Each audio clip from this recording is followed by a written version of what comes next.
우리나라의 잠재 성장률이 지속적으로 추락하고 있다는 거예요. 네. 제가 이제 그 공황 또는 그 불황보다 어쩌면 더 심각하다고 생각할 수 있는 이유는 인류학적인 4가지 대변혁이 우리에게 정말 심각한 위협이다.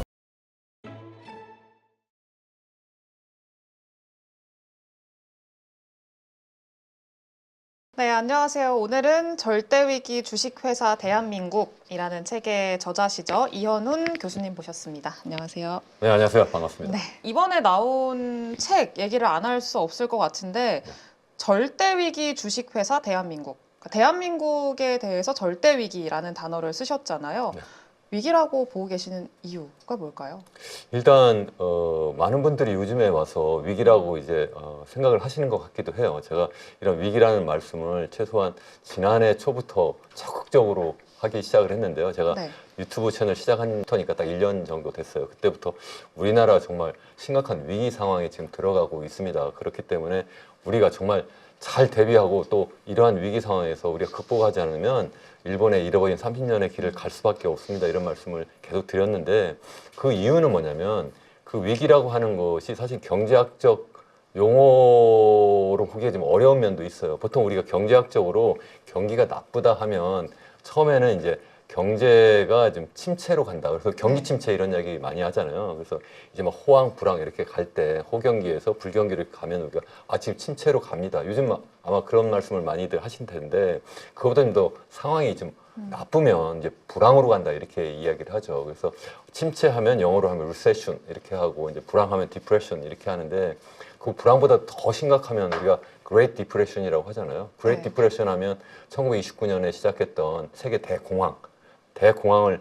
이제 영어로 하면 이제 Great Depression인데 저는 이제 그러한 어떤 경기적 사이클에서의 그 아주 심각한 디프레션 상황에다가 장기적인 추세선에서 볼 때 우리나라의 잠재 성장률이 지속적으로 추락하고 있다는 거예요. 네. 한때는 뭐 연간 10%씩 이렇게 막 계속 성장을 하다가 이게 뭐 9%, 8%, 7% 계속 떨어졌는데 최근에 이제 2%에서 또 더 밑으로 지금 추락하고 있는 상태예요. 그래서 한국은행이 최근에 발표한 그러한 잠재 성장률 전망치에 의하면 올해부터 우리나라의 잠재 성장률은 1.8%로 지금 떨어졌다. 뭐 이렇게 이야기를 하고 있는데 그게 전부가 아니라는 거예요. 이제는 1%대로 왔는데 앞으로 1.5%로 가고 2030년대 중후반으로 가면 1% 미만으로 떨어질 거고 또 거기서 끝나지 않고 2040년대 중후반으로 가면 0% 밑으로 떨어질 거라고 이미 한국은행을 비롯한 많은 그런 연구기관이 이미 그렇게 전망을 하고 있어요. 네. 이게 위기 아니고 뭐가 위기냐는 거죠.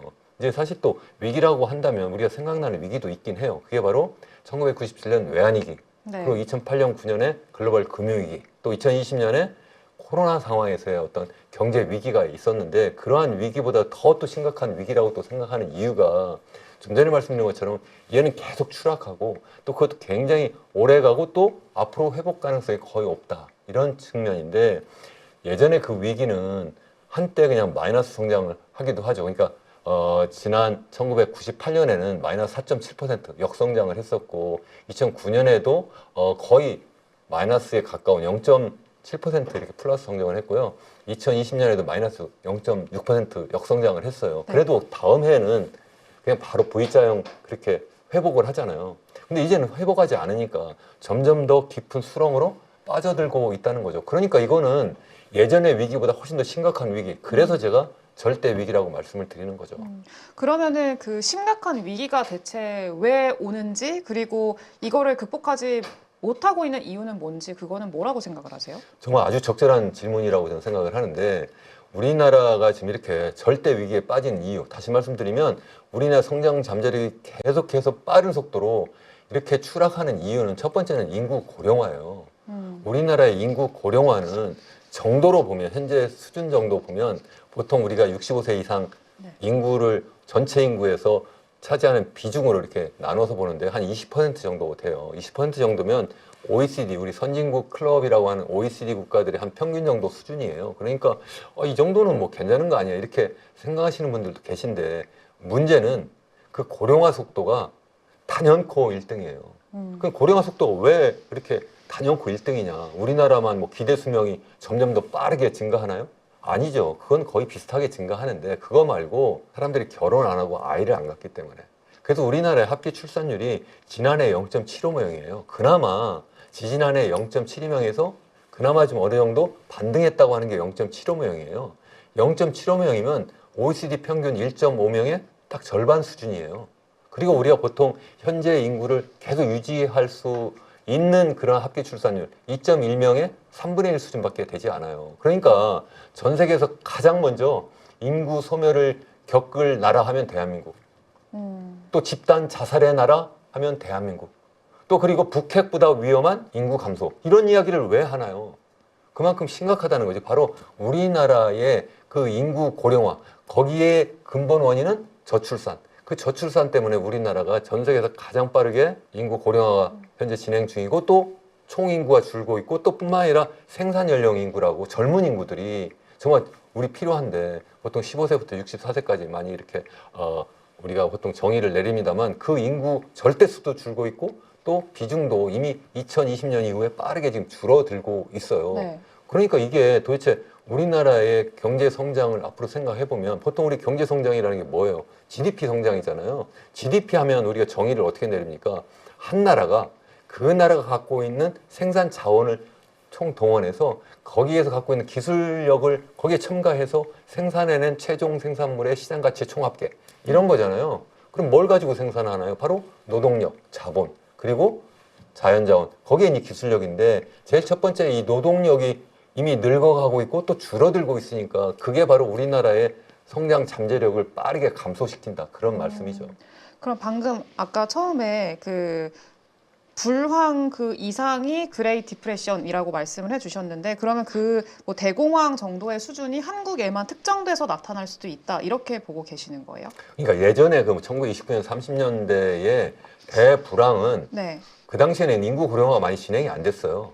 그래도 그 당시 한 10년 정도 그 대불황이 계속됐어요. 그러니까 1929년 시작해서 거의 끝난 게 언제냐면 1939년 세계 제2차 대전이 막 터지니까 그러니까 갑자기 막 그동안 쌓여있던 재고도 막 팔려나가고 수요는 막 늘어나고 하니까 생산 늘고 또 그러면서 이제 고용도 늘고 이렇게 하면서 이제 경기 회복이 되었는데 그거와 전혀 상황이 달라요. 제가 이제 그 공황 또는 그 불황보다 어쩌면 더 심각하다고 생각할 수 있는 이유는 네. 전 세계 우리나라가 제일 그러한 상황으로 지금 빠져들고 있고 또 그것이 10년이 지나도 회복이 안 될 가능성이 있다는 거예요. 마치 일본이 1990년에 잃어버린 10년의 길을 간다고 생각했는데 10년이 아니라 20년을 갔죠? 그 다음에 30년도 갔죠. 지금 어쩌면 일본보다 더 상황이 나빠요. 많은 사람들이 그걸 느낄 거예요. 그 당시 일본은 전 세계에서 제일 부강한 나라고 또 기술력도 전 세계에서 제일 높은 수준에 이미 있는 나라예요. 네. 그 당시에 G2가 미국과 일본이었어요. 그러한 나라가 한번 꺾어지니까 그게 이제 10년, 20년, 30년의 그러한 불황의 길을 계속 갔는데 우리나라는 그거보다 더 상황이 심하다는 거죠. 우리나라가 뭐 당시에 일본처럼 뭐 전 세계 최강의 그러한 부를 갖고 있나요? 기술 수준을 갖고 있나요? 아니면 그 당시에는 또 전 세계에서 이 자유무역 그러한 어떤 체제가 막 갖춰져 가는 그러한 시점이었는데 지금은 반대로 자유무역에서 완전 보호무역, 중상주의 시대로 지금 역행하고 있잖아요. 네. 이러한 상황에서 우리가 그러면 뭘 가지고 먹고 살 거냐는 거죠. 내부적으로 우리 늙어가고 있는데 외부적으로 수출이라도 하려고 하니까 점점 더 이 무역 전쟁이 치열한 상태에서 우리가 어떻게 살아남을 수 있겠느냐. 정말 심각한 상황이다. 그러니까 이게 절대 위기가 아니냐. 일부에서 위기가 아니라고 자꾸 하는 분들이 계신데 이게 위기가 아니면 도대체 뭐가 위기예요? 어떤 분들은 뭐라고 그러냐면 아직 경기가 침체가 안 왔으니까 위기가 아니다. 마치 1997년 아니면 2009년 아니면 2010년 그러한 상황이 아니니까 위기가 아니다. 그건 그러한 상태의 위기지만 네. 한번 생각해 보세요. 우리 이사님도 이게 위기 아닙니까 이게? 위기도 더 심각한 위기 아니에요? 우리 시청자분께도 한번 여쭤보고 싶어요. 이게 위기가 아니면 도대체 뭐가 위기예요? 이건 마치 지금 냄비 속에 네. 지금 물이 있는데 거기 지금 개구리가 들어 앉았어요. 그 물이 지금 서서히 데펴지고 있어요. 지금 이제 거의 이제는 거기에서 데펴져서 이제 죽어가는 그러한 상황이 거의 다 왔어요. 그런데도 불구하고 계속 조금씩 따뜻해지니까 이 개구리가 튀어나오지 않고 근데 거기 그대로 있다가 그냥 삼겨져 죽는 상황이라는 거죠. 이거보다 심각한 위기가 있어요? 이거야말로 절대 위기 아닌가요? 정말 심각하다. 저는 그렇게 생각을 하는 거죠. 그 위기라고 이제 짚어주신 것 중에 책에서 보면은 4가지 뉴노멀 좀 말씀을 해주셨거든요. 디지털 사회, 뭐 노인 사회, 양극화 사회, 기후 위기 이렇게 네 가지를 좀 짚어주셨는데 이게 네 가지가 복합적으로 좀 작용을 하게 되면은 지금 말씀 주신 것처럼 더 큰 위기를 좀 맞이하게 될 수 있다 이렇게 좀 해석을 해야 될까요? 그러니까 제가 여태까지 지금 우리나라가 절대 위기다 이렇게 말씀드린 근본 원인은 이제 내부적인 네. 그러한 이유만 말씀드렸잖아요. 사실은 네. 뭐 인구 고령화 말고도 다른 것도 몇 가지 더 있긴 한데 아주 중요한 것이 이제 인구 고령화라고 말씀을 드렸고 그리고 이제 단기적으로 전 세계 현재 무역 투자 상황이 지금 자유무역이 아니라 완전히 보호무역 그리고 중상주의로 지금 역행하고 있다는 것이고 더 이제는 장기적이고 또 근본적인 문제를 우리가 한번 생각을 해보면 우리 호모사피엔스 인류가 30만 년 역사상 초유의 대변형을 네 가지 현재 경험하고 있다는 거예요. 그 네 가지가 바로 현재 디지털 사회로 우리가 전환하고 있다는 것. 다시 말씀드리면 우리가 한 29만 년은 그냥 원시 수렵인으로 살다가 그러다가 1000년 전쯤에 농업혁명하면서 농업사회를 일구며 살았죠. 네. 그러다가 다시 또 한 18세기 중엽에 한 250여 년 전에 이제 산업혁명을 하면서 농업사회가 산업사회로 바뀌었죠. 이제는 디지털 혁명을 하면서 산업사회가 디지털 사회로 완전히 바뀌고 있다는 거죠. 이 디지털 사회로 바뀌는 것이 축복이기도 하지만 또 동시에 엄청난 위험 요인인 거죠. 엄청난 변혁이 지금 현재 있는 거잖아요. 여기에 정말 적응을 잘하느냐 아니냐에 따라서 우리나라가 살아남느냐 아니냐 뿐만 아니라 개인적으로도 보면 디지털 휴먼으로 살아남을 거냐 아니면 아날로그 휴먼으로 계속 살면서 어쩌면 나중에 동물농장에 돼지처럼 살 수도 있는 거예요. 왜냐면 일자리는 다 없어지고 그래서 그냥 기본소득만 받아가지고 사는 그러한 상태가 될 수도 있다는 거죠. 그래서 어쨌든 그것이 이제 하나가 있고 또 한 가지는 지금 네 가지 뉴노멀 중 두 번째가 이제 인구 고령화 말씀드렸잖아요. 제가 우리나라도 인구 고령화가 심각하다 했는데 전 세계적으로 특히 선진국들이 다 인구 고령화로 지금 가고 있어요. 그렇게 네. 인구 고령화로 가니까 그게 여러 가지 이제 문제가 있어요. 좀 전에 마치 이제 디지털 사회로 가니까 디지털 휴먼과 아날로그 휴먼 간의 이러한 어떤 양극화가 나타나는 것처럼 우리가 인구 고령화로 가니까 노인 계층과 젊은 계층 간의 또 양극화가 굉장히 심각화될 수밖에 없다. 이건 우리나라뿐만 아니라 전 세계적으로. 왜 그렇겠어요? 점점 나이 드신 분들이 많고 그분들이 이제 은퇴를 해야 되면 젊은 사람들 숫자는 자꾸 줄어드는데 부양을 해야 되니까 이게 정치 사회적으로 엄청난 혼란과 갈등이 있을 수밖에 없다는 거예요. 네. 그러니까 개인적으로는 오래 사는 게 축복이지만 사회적으로 보면 또 우리 인류학적으로 보면 이게 꼭 축복이 아닐 수도 있다는 거죠. 그리고 세 번째는 이제 두 가지가 맞물려서 예전에 우리가 불평등 사회라고 많이 이야기했는데 이건 불평등 사회라는 것은 이렇게 계층이 있는 거잖아요. 이게 그게 아니라 완전 양극화라는 거예요. 디지털 휴먼과 아날로그 휴먼, 젊은 사람과 나이 든 사람, 또 남자와 여자, 또 지금 정치적으로도 그런 것과 다 맞물려가지고 어떻습니까? 완전히 좌와 우로 나눠가지고 완전히 지금 양극화돼가지고 마치 상대편은 같이 살 수 없는 적으로 지금 하고 있잖아요. 이러한 상황으로 계속 가고 있다는 게 큰 문제다. 또 마지막 네 번째가 기후 위기죠. 네. 산업혁명 이후에 우리 인류가 계속 이제 화석연료를 떼고 그렇게 하면서 계속 이산화탄소를 대기권에 많이 배출하고 그러면서 이제 지구 온난화가 되고 이것이 기후 위기를 불러오고 그것이 현재 식량 위기라든가 에너지 위기를 불러오고 또 더 나아가서는 어쩌면 우리 인류뿐만 아니라 우리 지구상에 사는 모든 생명체의 종말을 가져올 수도 있는 아주 심각한 그러한 상황으로 지금 가고 있다. 그러니까 굉장히 심각한 상황이에요. 그러니까 내부적으로도 굉장히 심각하고 네. 외부적으로도 현재 우리가 경험하고 있는 인류학적인 네 가지 대변혁이 우리에게 정말 심각한 위협이다. 그러니까 이것을 알아야 된다는 거예요. 내부적으로 우리가 이런 상황이라는 것도 알아야 되고 외부적으로도 현재 당장 전 세계가 자유무역에서 보호무역으로 간다는 것. 또 우리가 더 장기적으로 또 그래 과거와 현재와 미래를 다 놓고 볼 때 엄청난 대변혁이 있으니까 이것을 우리가 이해를 하고 그래서 거기에 우리가 정말 국가적으로 또 개인적으로 잘 우리가 대처하지 않으면 엄청나게 힘든 그러한 시기를 보낼 수밖에 없다. 그렇게 말씀드릴 수 있는 거죠. 네, 이게 사실 좀 고령화나 우리나라 뭐 출산율이 낮은 것들 제가 뭐 기억하기로는 2년 전인가요? 0.6대까지 좀 봤던 걸로 기억을 하는데 아무튼 이런 고령화 그리고 저출산 이런 문제가 우리나라에서 계속 대두가 되니까 좀 심각성을 느끼시는 분들도 많았었고 그러면서 지금 뭐 로봇이라던가 AI 이런 것들이 좀 등장을 하면서 이런 생산성의 한계를 극복시켜줄 수 있을 만한 수단이 될 거다 이렇게 좀 인지를 하고 계시는 분들이 또 많단 말이에요. 그러면 앞서서 말씀을 해주신 것처럼 그런 위기들을 이런 기술력으로 극복할 수는 없을까요? 단기적으로는 할 수 있는데 네. 장기적으로는 그게 불가능하다고 생각을 해요. 일단 우리나라의 이제 합계 출산율이 지난해 0.75명이라고 말씀드렸고 지지난해가 0.72명인데 그게 역사적으로 제일 낮은 수준이고요. 전 세계적으로도 그게 제일 낮은 수준이에요. 전 세계적으로 우리 선진국들 다 포함해서 그렇게 낮은 그러한 출산율을 갖고 있는 나라 아니면 그런 수준을 경험했던 나라가 하나도 없어요. OECD 평균이 1.5명 정도 된다고 아까 말씀드렸고 하다못해 전 세계에서 인구 고령화가 가장 많이 진행됐다고 하는 일본도 1.2명 정도 수준이에요. 그러니까 우리나라는 엄청나게 낮은 수준인데 이러니까 많이 이제 이야기를 하는 것이 아 그래 대안이 뭐냐 외국에서 노동력을 데려오자 아니면은 지금 말씀하신 것처럼 AI 로봇을 많이 활용하면 그러면 우리의 생산을 대체하지 않겠느냐 이렇게 이야기를 하세요. 뭐 맞습니다. 생산 측면은. 근데 만들었어요. 만들었는데 누가 소비를 해줘야 될 거 아닙니까? 근데 우리가 점점 인구는 줄고 또 젊은 사람들 인구는 자꾸 그 비중이 줄어들면 누가 소비를 하냐는 거예요.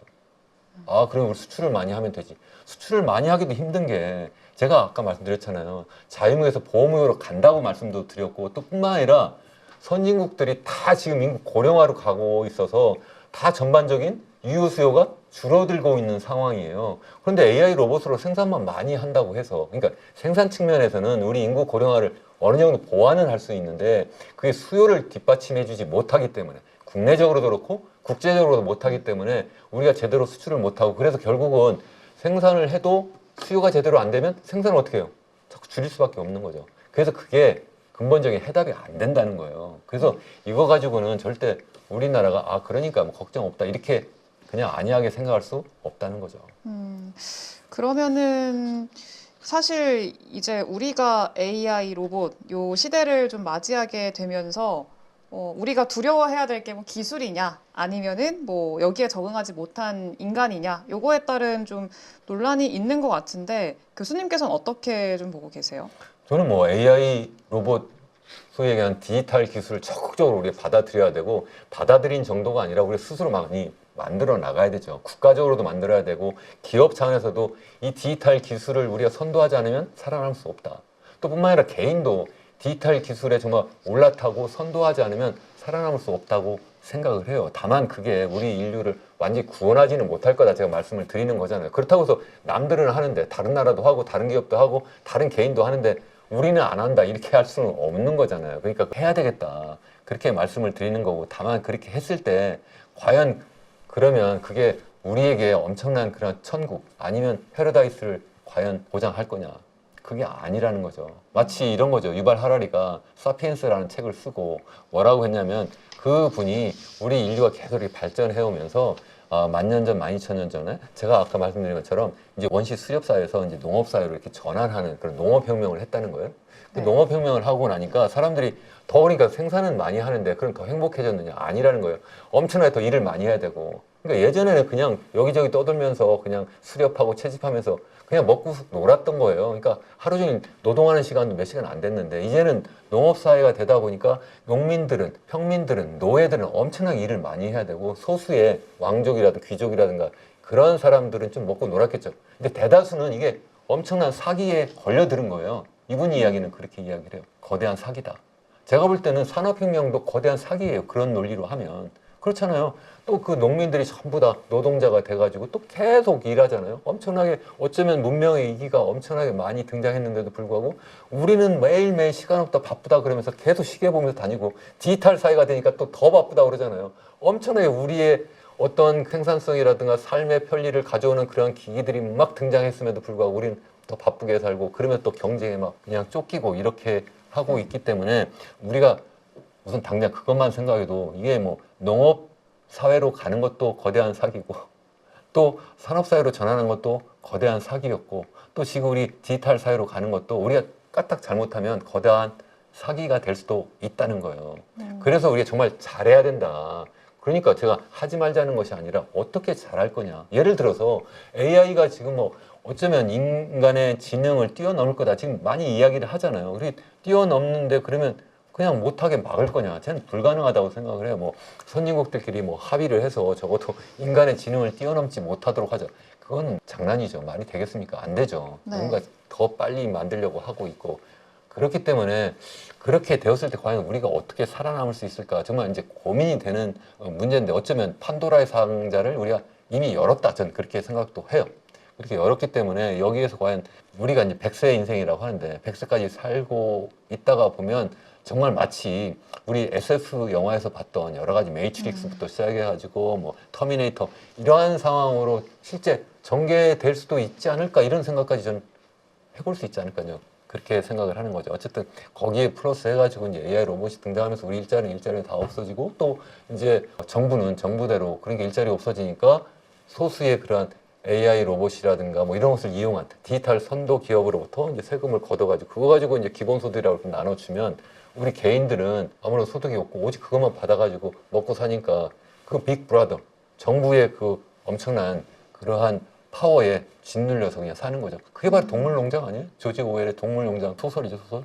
어쨌든 그렇죠. 뭐 그런 상황까지 막 가지 않을까 이제 걱정입니다.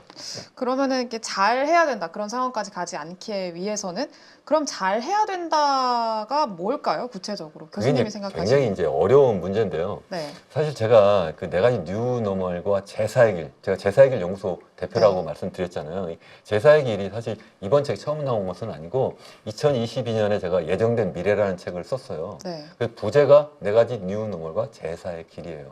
그래서 그것을 이제 최근 상황까지 더 업데이트해가지고 축약해서 제 책의 일부에 이제 담겨져 있는 내용이 이제 지금 우리가 이야기를 나누고 있는 네 가지 뉴노멀인데 저는 우리가 지금 살고 있는 방식을 이제 바꿔야 된다고 좀 생각을 해요. 왜냐하면 한번 생각을 해보세요. 우리가 8세기 중엽에 산업혁명을 시작을 했죠. 그렇게 하면서 시장경제가 생겼죠. 그러면서 경제학이라는 것도 처음 생겼어요. 그 경제학이 다름 아닌 뭐냐면 일반적으로 우리 이야기하는 자유주의 시장경제가 최고다라고 하는 그러한 자본주의 시장경제 학이에요. 그게 이제 우리가 일반적으로 이야기하는 서구라파의 아니면 구미, 그러니까 미국, 유럽 등등에서 또 우리나라에서 대다수 이제 대학에서 가르치는 경제학이에요. 네. 그게 주류 경제학이라고 이야기해요. 저도 주류 경제학 가지고 평생 먹고 살았던 거고 그게 이제 계속해서 현재까지 오긴 했는데 그게 이제 자본주의가 막 등장하면서 거기에서 이제 자본가가 있고 노동자가 초기에 엄청나게 사실은 실제 노동 착취를 당했고 그래서 이제 그때 등장한 것이 사회주의 계획 경제잖아요. 그래서 마르크스 엥겔스가 막 등장하고 그래서 자본론 뭐 그런 책도 쓰고 그래서 자본주의는 그런 내재적인 어떤 모순 때문에 결국 망할 수밖에 없고 또 노동자가 들고 일어날 거다. 혁명을 해서 결국 사회주의 국가가 등장할 것이다. 그래서 실제 사회주의 국가가 또 등장했어요. 네. 그게 이제 구소련이었고 이렇게 왔는데 그건 또 그것대로 엄청난 문제가 있죠. 알고 보니까 그건 더 심한 계급 사회고 또 그 내부적으로도 보면 엄청난 비효율도 있고 그러다 보니까 사실은 1990년에 구소련이 이제 자멸하게 된 거잖아요. 그러니까 제가 이제 보통 앞선 첫 번째 그 자본주의 시장경제 시스템을 제1의 길이라고 제가 이 얘기를 해요. 그리고 이제 두 번째를 제2의 길이라고 이야기를 하고 그러다 이제 90년대 초에 영국의 토니 블레어 수상이라든가 미국의 빌 클린턴 대통령이라든가 아니면 독일의 뭐 슈레더 수상 이런 사람들이 막 추구했던 그러한 따뜻한 자본주의 그걸 우리가 보통 제3의 길이라고 이야기하잖아요. 근데 그건 그것대로 양쪽에서 엄청나게 공격을 받았고 네. 또 최근에 지금 한창 이슈가 되는 이러한 그 기후위기 문제도 제대로 대처를 하지 못해서 지금은 제3의 길 간다는 그러한 나라도 없고 사람도 없잖아요. 그러니까 최근에는 무슨 얘기까지 나오냐면 아예 탈성장하자, 성장을 멈추자, 니그로스 하자 그런 주장이 굉장히 강하게 유럽에서 또 나타나고 있어요. 저는 그것도 답이 아니라고 생각을 해요. 그렇게 하면 선진국가 아니면 신흥국가 이렇게 비교를 해보면 선진국 이미 다 부자가 됐는데 성장을 멈추라면 그러면 가난한 나라는 계속 가난한 나라로 있어야 되나요? 아니면 개인을 생각해도 부자가 있고 또 가난한 사람도 있고 또 아니면 기성인도 있고 이제 막 성장하는 젊은 사람도 있는데 그냥 성장을 멈추면 그러면 지금 가난한 개인이라든가 젊은 사람은 어떻게 하냐는 거죠. 그건 말이 안 된다. 그래서 저는 성장을 하되 어떻게 하면 사회적으로 포용적으로 하고 어떻게 하면 환경적으로 지속 가능하게 할 거냐. 유엔에서 이야기하는 지속 가능한 발전 개념인데 그 개념은 일단 크게는 약간 그래도 잘 되었다고 생각하는데 그게 이제 세 가지 목표가 있다 보니까 이거 다 동시에 달성하기가 너무 힘들어서 그래가지고 뭐 경제 성장만 하자 보니까 그게 이제 제1의 길로 가는 거고 그게 아니라 사회적 분배만 하자 하니까 제2의 길로 가는 거고 아니야 환경만 중요하니까 탈성장이 된 거예요. 그러다가 이제 제3의 길은 경제 성장하고 그리고 사회적인 어떤 포용성을 좀 같이 해보자. 그게 이제 제3의 길인데 환경이 빠졌다는 말씀이에요. 그래서 이제 이러한 유엔의 지속 가능한 발전이 최근에는 이제 이게 더 이제 SDG라고 해가지고 이게 17개로 더 이게 확장이 되었어요. 목표를. 네. 그러다 보니까 더 그 속에서 이제 서로 상충되는 그런 목표 간에 상충되는 결과도 가져오고 그래서 이렇게 하면 안 된다. 그래서 제가 제4의 길을 제가 제안을 하고 있는 거예요. 이게 그래서 앞선 그 제1, 제2, 제3 탈성장 이게 다 유럽 사람들이 만든 거예요. 제4의 길을 누가 만들었어요? 이현훈. 대한민국 사람. K 이데올로기다. 그래서 아니 웃을 게 아니라 정말 한국 사람들이 이상한 게 예전에 K-푸드라든가 뭐 K-뮤직, 뭐 K-드라마 이런 거 있잖아요. 그때도 처음에 우리가 할 수 있을까 했잖아요. 제가 사실은 이번에 지금 오늘 소개할 때 네. 절대 위기 주식회 대한민국 저자다 이렇게 말씀하셨는데 제가 2010년 때 그 썼던 책을 가지고 제가 영어로 이제 그 논문을 써가지고 사실 외국에 많이 다녀요. 세미나 하러. 그러다가 이번에 최근에 탈고하고 지금 외국 출판사, 국제적인 출판사 월드 사이언티픽 퍼블리싱 컴퍼니라고 굉장히 국제적으로 유명한 출판사예요. 거기에서 이미 출판 계약을 해서 책 원고를 다 보냈어요. 네. 그래서 그 책 나와요. 책 제목이 뭐냐면 Four New Normals, Sustainable Development and the Fourth Way 이거예요. 그러니까 4가지 뉴 노멀, 지속 가능한 발전, 그리고 제4의 길. 저는 그거 하는 게 사실 제 주목적이에요. 저는 그게 저의 미션이라고 생각하고 어떻게 하면 우리 인류가 잘 살 수 있을까? 그러니까 우리나라 대한민국도 잘 살아야 되겠지만 우리 인류가 제대로 잘 살아야 되겠다. 그래서 이걸 가지고 제가 우리나라뿐만 아니라 전 세계 인류에게 정말 우리가 이 길을 그냥 가면 안 됩니다. 이렇게 하면 우리가 다 자멸한다. 새로운 길을 찾아보자. 그렇게 이야기를 하고 있습니다. 제가 오늘 뭐 815 구독자분들이 재미없는 얘기 하고 있네요 하면서 다 나가실까 봐 좀 걱정이 되는데 좀 이런 것도 좀 한번 생각을 해보시면 좋지 않을까 싶습니다. 너무 중요한 이야기죠. 사실 이게 좀 그래요. 너무 현실적인 또 하루하루를 생각을 하면은 이렇게 뭐 조금 멀리 있다라고 생각을 할 수 있는데 우리가 생각하는 방향성을 가기 위해서는 제일 중요한 얘기 아닐까라고 좀 생각이 듭니다. 그래서 K 이데올로기 K 이데올로기? 네, 기대를 한번 해보겠습니다. 네.